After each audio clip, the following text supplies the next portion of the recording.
three-point turn. We need to make a U-turn on a relatively narrow street with 3 maneuvers.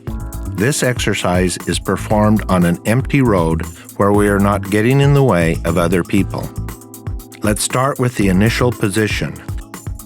The street is narrow, and we have to use the available space to the maximum and move closer to the curb. First, we need to turn the steering wheel all the way to the left and drive ahead as far as possible.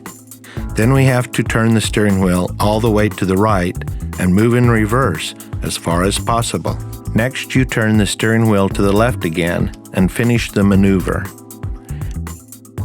In carrying out this exercise, it is important to choose the adequate starting position.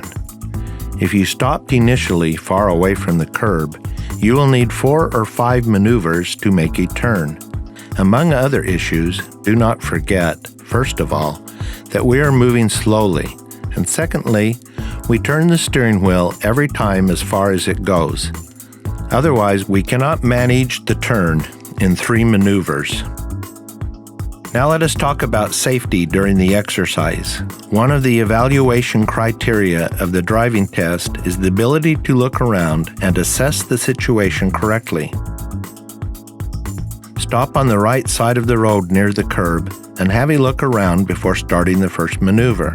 Make sure that neither in the front nor the back is anyone who may be blocked by your actions, including pedestrians.